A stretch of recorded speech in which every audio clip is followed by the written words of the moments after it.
bought it back in 2014, and ever since then I've been sort of slowly doing bits up, sort of restoring it and modifying it at the same time.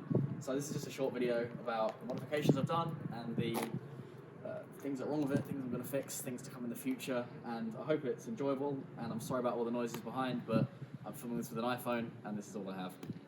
Right, first of all, I'm going to tell you about some modifications that I've done to it over the many years I've had it.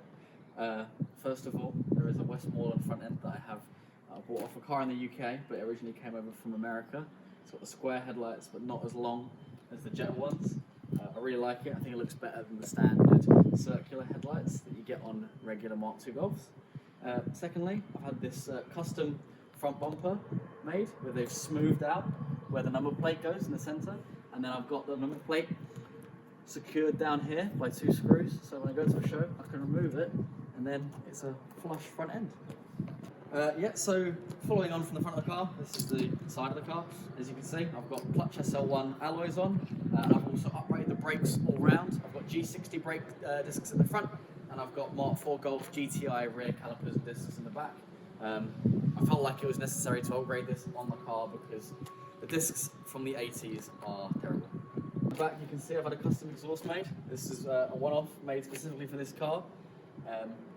I like it upswept, so I decided to do that. As you can see, not much else going on back here. I've removed the rear wiper just because I don't see any point of it. I don't drive the car enough. I don't really drive it in rain too much, so I didn't see the point in having it. I think it just looks a little bit more flush without it.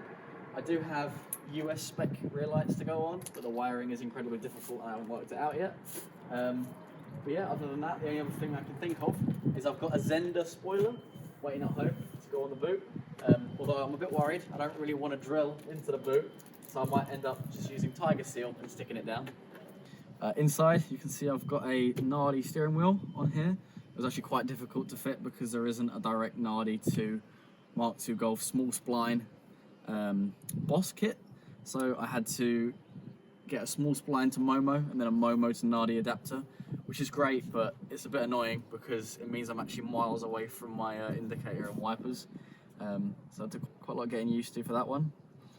Other than that, I'm not really doing too much on the inside.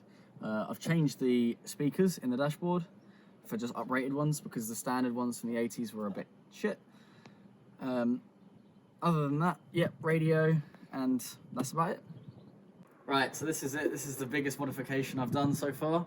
As you can see, this is a 20 valve turbo engine out of a Seat Leon. It's an AUQ engine code. I've had this put in. Not sure how much horsepower it's running as I haven't taken it out on the dyno yet, but it's fast and very scary. As you can see, I've had the top of the engine intake and rocker cover matched to the colour of the car. That was very graciously done to me by my friend Sam. But yeah, at the moment, that's pretty much all the modifications that I've done to the car. So, flaws, issues, current things I'm working on the car. I guess first and foremost, the worst thing, the thing I dislike the most is currently the quality of the paint is in at the moment. It's been in and out of garages, having work done, especially with the engine conversion and the brakes, and it's just ruined the paint. I've sort of given the bonnet a bit of a polish, but it doesn't look very good. It really needs going over with a full mop and cutting back the paint, and it's something that's so out of my league that I've got no idea.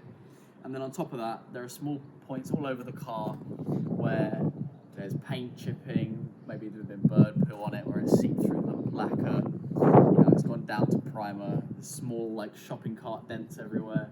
So unfortunately, the big part of the car that lets it down is the quality of the bodywork, although there is no rust on it at all.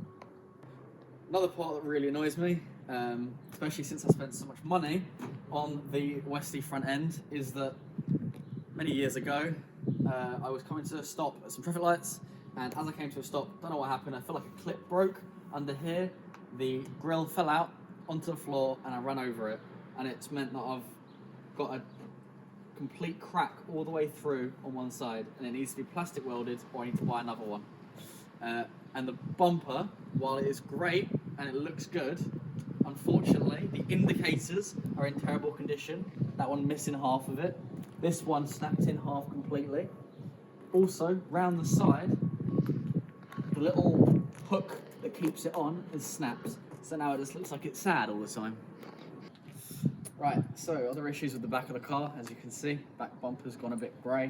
I need to bring that back to black or buy a new one, although I think I'm just gonna try and restore the colour to it, because as you can see, it's quite a good fit, and it's kind of hard to get decent bumpers that fit for Mark II.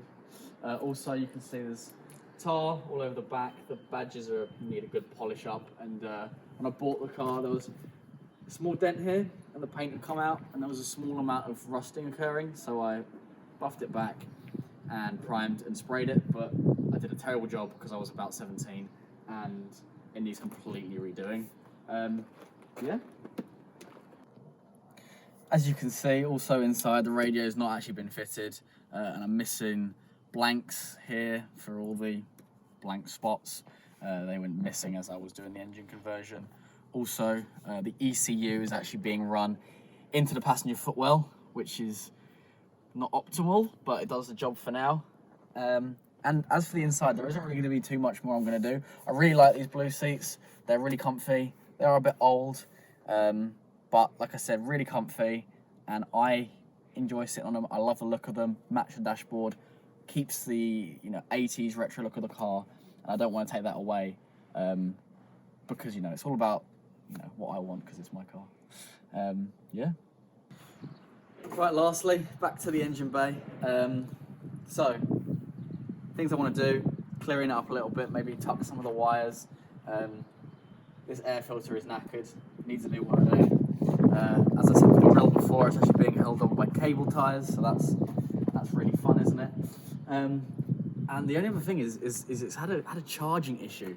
I had it fixed, had it looked at, it's got a brand new alternator on it. It was fine for a while, but at the moment, if you leave it for more than sort of 2 or 3 days, the battery's dead, and I cannot work out why. And then when you restart it, great. When you restart it, it struggles to start, and won't idle properly until you give it, 20, 30 seconds of just tapping on the accelerator. So that's one of the things I've got to try and sort out soon.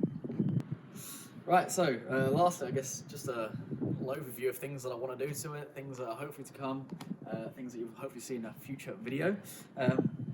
Obviously, replace the front indicators is one of the first ones. Get them so they're not cracked. Secondly, get it professionally mocked, white, whatever it's called, detailed. That's the word. Get it professionally detailed. Also, change the wheels. I've had them on since probably 2015, and I don't want them anymore. I think I'm probably going to get rid of them. And other than that, just keep working on it, keep hopefully driving it daily, and just sorting out any issues that may arise. And hopefully, once this is coronavirus is over, we can go to some shows, which would be great. So yeah, that is a little bit about my 1985 Mark II Golf. I've also got a 1991 Jetta that's at home, currently on my mum's driveway, rotting away, needing welding. I can do a video on that if you'd like to. And also my daily driver, which is a 2003 Golf GTI 180 as well, AUM. And yeah, thanks for watching.